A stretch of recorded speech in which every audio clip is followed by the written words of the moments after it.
और अगर वो एनडीए में आएंगे तो उनका हमेशा से स्वागत तो हम लोग किए ही है। लेकिन 6 की 6 सीट, लेकिन वो एनडीए में जिस शर्त पे आना चाहते हैं कि मुझे 6 सीट दे दो, उनके चाचा जी को हटा दो, जैसे कि उन्हीं के पार्टी के लोग एनडीए में अगर बीजेपी अगर 30 सीटों पे अकेले लड़ेंगे तो 10 सीट जो है वो चिराग को दे देंगे।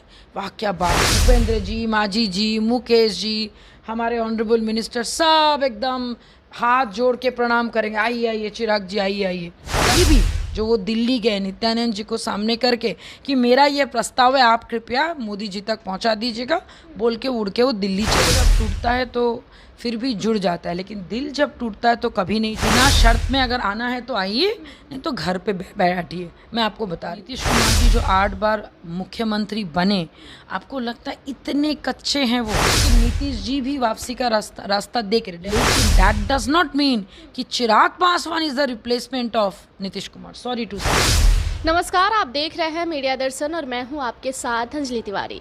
चिराग पासवान दिल्ली जाते जाते बिहार की गुट्टी जड़ा उलझा के गए हैं, क्योंकि आप लोगों ने सुबह देखा कि चिराग पासवान नित्यानंद राय के साथ मुलाकात किए हैं, लेकिन ये बात स्पष्ट करके भी नहीं गए कि वो एनडीए में शामिल हो रहे हैं या नहीं। इस तमाम मुद्दों पर बातचीत करने के लिए हमारे साथ जुड़ी हैं आरएलजेपी के राष्ट्रीय प्रवक्ता दिव्यानी मित्रा। कैसी है मैम? आई एम गुड, बताइए। चिराग पासवान दिल्ली जाने से पहले बिहार के लोगों को एक बहुत बड़ा संकेत देके गए हैं। क्या लग रहा है, फिर से खेल होने वाला है बिहार में?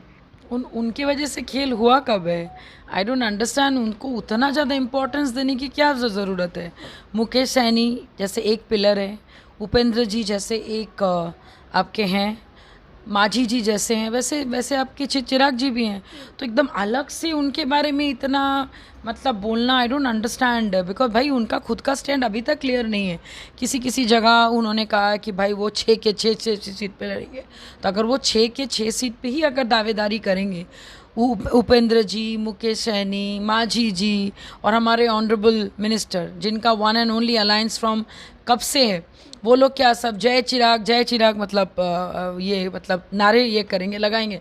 देखिए मेन थिंग है, अगर हो गया होता तो जितना मैं चिराग की पार्टी को जानती हूँ और चिराग जी के आसपास के लोगों को जानती हूँ, दे टॉक अ लॉट, बहुत बात करते हैं, बहुत ज़्यादा बात करते, बहुत ज़्यादा ढिंढोरा पीटते, अभी तक ढिंढोरा पीट दिए होते।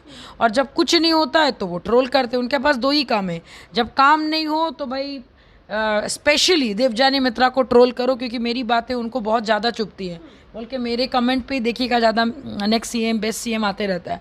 और जब काम रहता है और किसी को बिला मान लीजिए मिल भी लेंगे तो तुरंत उसके ऊपर न्यूज़ चला देगा। तो ठीक है, न्यूज़ चलने दीजिए ना, कल तो आपका कैबिनेट का विस्तार हो ही रहा है, थोड़ा रुक जाते हैं। और अगर वो एनडीए में आएंगे तो उनका हमेशा से स्वागत तो हम लोग किए ही है। लेकिन 6 के 6 सीट जैसे कि 1-2 चैनल से मैंने क्या कहते हैं मुझे सुनने में आया, आई डोंट थिंक सो। तो ये मैंने कॉन्फिडेंस होना अच्छी बात है, but he is always over confident. पता नहीं कब वो सीखेंगे कि नाप तोल के बोलना, आई डोंट नो। देखिए, चिराग पासवान जाते जाते ये भी मीडिया से बोल के गए हैं कि जब भी एनडीए को हमारी ज़रूरत पड़ी है हम खड़े रहे हैं। तो अगर एनडीए की वो अपनी खुद की हिस्सा बता रहे हैं कि मैं एनडीए का हिस्सा हूं, तो आपकी पार्टी फिर से इस बात को स्वीकार करेगी? हमें उनसे ऑनेस्टली बता रहे, एनडीए में आए हम चाहते हैं, लेकिन वो एनडीए में जिस शर्त पे आना चाहते हैं कि मुझे 6 सीट दे दो, उनके चाचा जी को हटा दो, जैसे कि उन्हीं के पार्टी के लोग कहते रहते हैं। मुझे नहीं लगता है कि मोदी जी उनके कहने पर या मोदी जी किसी के भी कहने पर उन सारे नेताओं को या फिर लोगों को हटा देंगे जो अपने मंत्रालय, जो भी जिम्मेदारी जिस नेता को दी जाती, मिनिस्टर्स को, उन्होंने बखूबी निभाया है। तो ये बचपना है उनका कि वो अगर शर्त रख रहे हैं कि मुझे ये भी मिले, वो भी मिले, ये भी मिले, मतलब उनको लेगो का सारा, उनको क्या कहते हैं, जितने भी उनको पजल्स हैं, लेगो मैंने एक क्या कहते हैं आपकी एक कंपनी है जिसके जो पजल्स है बहुत अच्छे होते हैं, उसके खिलौने बहुत अच्छे होते हैं, कॉस्टली होते हैं, हैमले बोलिए, लेगो बोलिए। तो मुझे लगता है कि उनको लेगो का सारा चाहिए कि भाई हमको वो भी दे दो, हैमलेस का भी दे दो, ये भी दे दो, फर्स्ट ट्राई का भी उनको ये चाहिए, खिलौना चाहिए, तो सब खिलौना उनको चाहिए।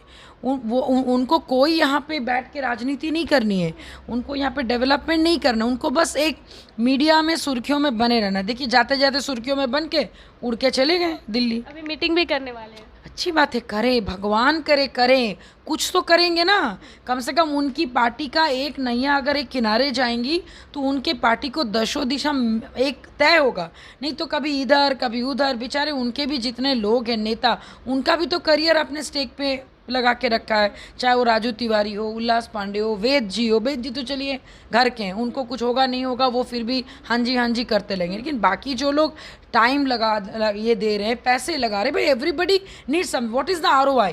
उनके पार्टी में जो नेता, उनका ROI क्या है, return of investment Chirag Paswan क्या देंगे? तो भैया ये तो उनको क्लियर करना पड़ेगा।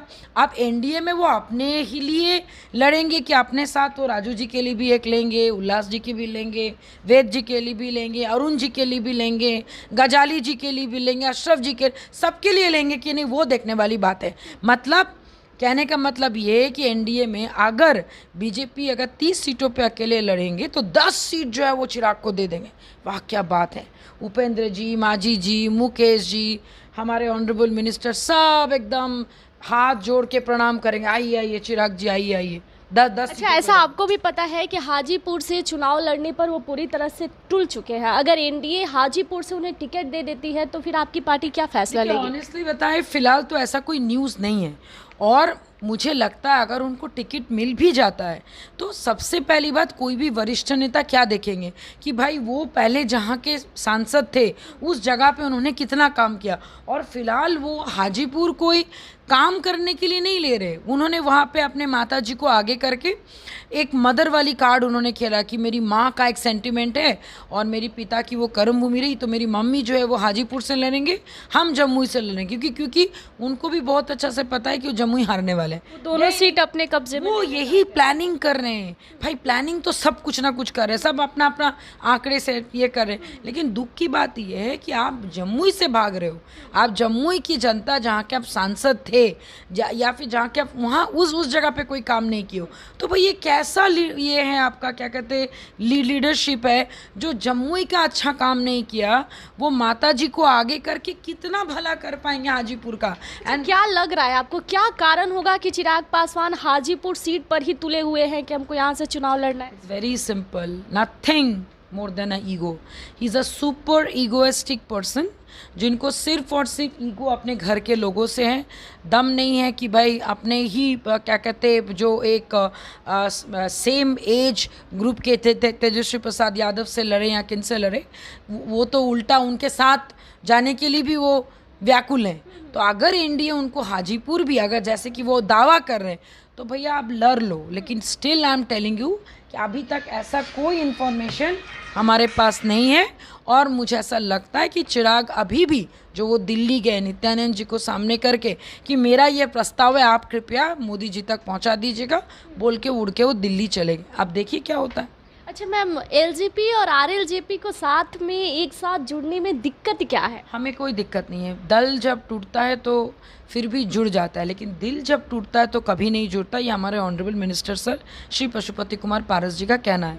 और देखिए मेन है कि आरएलजेपी का जो विचारधारा है वो 200%, मतलब आप सोचिए कि इतना ज़्यादा हम लोग स्वर्गीय श्री रामविलास पासवान जी के पथ निर्देश पर चल रहे हैं, वेरएस एलजेपीआर का कोई विचारधारा ही नहीं है। कभी वो बोलते हैं लालू जी के साथ है, कभी बोलते हैं कि हम मोदी के अनुमान है, कभी वो बताते हैं कि औरतों और क्या कहते हैं बच्चों के लिए अब बहुत कुछ करेंगे। और वही पार्टी में हम जब थे, जो काम मैंने आज कर रही हूँ तब भी मैं करती थी अपने पर्सनल छोटे छोटे रील्स बनाना, उस वक्त मुझे किसी ने वायरल नहीं किया। लेकिन जैसे ही मैं पार्टी चेंज की उन्होंने आदेश दिया और ये सब हो गया। तो that means they don't know how to give respect. उनके पार्टी में बहुत कमी है, रिस्पेक्ट की बड़ी कमी है। वहाँ पे अरे औरतें खड़े रहते, उनको बैठने का सीट तक नहीं मिलता है। सारे आपको क्या लगता है बीजेपी के साथ क्या डील हो सकती है चिराग पासवान की? लोग कह रहे हैं कि भाई देखिए बीजेपी के साथ एक ही डील होगा कि बिना शर्त में अगर आना है तो आइए, नहीं तो घर पे बैठिए। मैं आपको बता रही हूँ। दूसरी बात, उनकी पार्टी के लोगों का तो भाई मन होगा ही, इतना क्या कहते ज़्यादा चिराग जी ने हवा बना के रखा है। अब उनको अगर आप एक होप नहीं देंगे, आधा तो आरजेडी में जाएंगे और आधा तो आरएलजेपी में आने के लिए रोज़ सब लोग मिलके मिस्ड कॉल दे रहे हैं। अभी आपका कभी राजू जी दे रहे हैं, कभी उनके कोई और नेता दे रहे हैं, बाकी सबका नाम हम धीरे धीरे बोलेंगे। एक साथ अगर बोल देंगे तो फिर चिराग जी को पता चल जाएगा। तो मैं बताना नहीं चाहती हूँ, सच बात तो ये है। और दूसरी बात है कि उनका जो विजन है बिहार फर्स्ट बिहारी फर्स्ट, देखिए बिहार फर्स्ट बिहारी फर्स्ट करने के लिए एक तो आपको बिहार में रहना होगा, 4 दिन की छुट्टी में आकर बिहार का भला नहीं कर पाएंगे। दूसरा इम्प्लीमेंटेशन आप जब राज्यों में करने की बात करते, सबसे पहले उनके फॉलोअर्स, उनके चाहने वाले, उनके कार्यकर्ताओं को बिहार फर्स्ट बिहारी फर्स्ट की नीति सिखाएं। और नीतियों में सबसे पहला आता है कि भाई आपको किसी भी महिला का सम्मान करना चाहिए, किसी भी बड़े बुजुर्गों का सम्मान करना चाहिए, और उनके पार्टी का नींव इस मामले में बहुत कमज़ोर है। They have no respect for anyone. तो अच्छा, लोग ये कह रहे हैं कि बीजेपी में शामिल होने के बाद चिराग पासवान को सीएम बनाया जाएगा, क्योंकि बीजेपी किसी भी हाल में नीतीश कुमार को चाहती है कि बिहार से साफ किया जाए। अच्छा, मुझे एक बात बताइए, आपको क्या लगता है कि नीतीश कुमार जी जो 8 बार मुख्यमंत्री बने, आपको लगता है इतने कच्चे हैं वो? जेपी आंदोलन से उठ के आए, रूट लेवल से। मैं सपोर्ट नहीं कर रही हूँ आपके नीतीश जी का, लेकिन नीतीश जी भी वापसी का रास्ता देख रहे। डेफिनेटली हो सकता है कि बीजेपी इस बार बहुत सारे शर्तें रखे कि नहीं भाई आपको सीएम का चेहरा नहीं बनाया जाएगा, लेकिन दैट डज नॉट मीन कि Chirag Paswan is the replacement of Nitish Kumar. Sorry to say, उनको बहुत कुछ सीखना है। क्या लग रहा है अभी तेजस्वी यादव से चिराग पासवान की बातचीत चल रही है, क्योंकि बीते दिन ये पता चला कि क्या कि चिराग पासवान तेजस्वी के साथ भी जा सकते हैं, और इधर एनडीए में भी। हम लोग को जो पता चला था आज की मीटिंग से पहले, आज तो उन्होंने ज़बरदस्ती नित्यानंद राय जी को बुला के अपनी मांगे उनके सामने रखी होगी कि मुझे ये चाहिए, ये चाहिए, ये चाहिए, और विद इन अ वीक सबको पता चल जाएगा। लेकिन इससे पहले उन्होंने ये सेम शर्तें लालू जी को भी दिया है कि मुझे अगर 6 से 7 सीट अगर आप देंगे, जिस जगह को उनका बहुत ज़्यादा उनको माने, हाजीपुर हो गया, उसके बाद आपका क्या कहते वैशाली हो गया, जम्मू हो गया, और 1-2 जगह अगर आप देंगे तो मैं आरजेडी के तरफ से मैं लड़ूंगा। लेकिन शर्त यही है कि भाई उनका पार्टी का विलय करना होगा। आप चिराग जी को अपना भविष्य पहले कॉन्क्रीट करना है, उनको कोई प्रेम, कोई क्या कहते एक जो रिस्पेक्ट हमारे ऑनरेबल पीएम के लिए नहीं। He is a big opportunist. उनको जहाँ पे अपॉर्चुनिटी मिलेंगे वो वहीं पे कूदेंगे, जबकि उनके पिताजी का इतना बड़ा वो पॉलिटिशियंस थे, अगर उनके ही वो नक्शे कदम पे चलते तो आज वो बहुत अच्छे पॉलिटिशियंस होते। लेकिन फ़िलहाल वो एक ज़िद्दी बच्चे की तरह कभी इधर कभी उधर खिलौना खेल रहे हैं। देखिए, तो आप लोग सुन रहे थे कि आज जिस तरीके से चिराग पासवान ने नित्यानंद राय से मुलाकात की, मुलाकात के बाद जो है राजनीतिक तापमान खुद ब खुद तेज हो गई, और ये चर्चा होने लगी कि चिराग पासवान एनडीए के साथ कब जा रहे हैं। हालांकि चिराग पासवान ये कह के गए हैं कि हम अपने पार्टी के वरीय नेता के साथ मीटिंग करेंगे, उसके बाद ही स्पष्ट करेंगे कि हम एनडीए के साथ जा रहे हैं या नहीं। लेकिन इधर सुनने को मिल रहा है कि चिराग पासवान दोनों ही पार्टियों के साथ शर्त रखे हैं।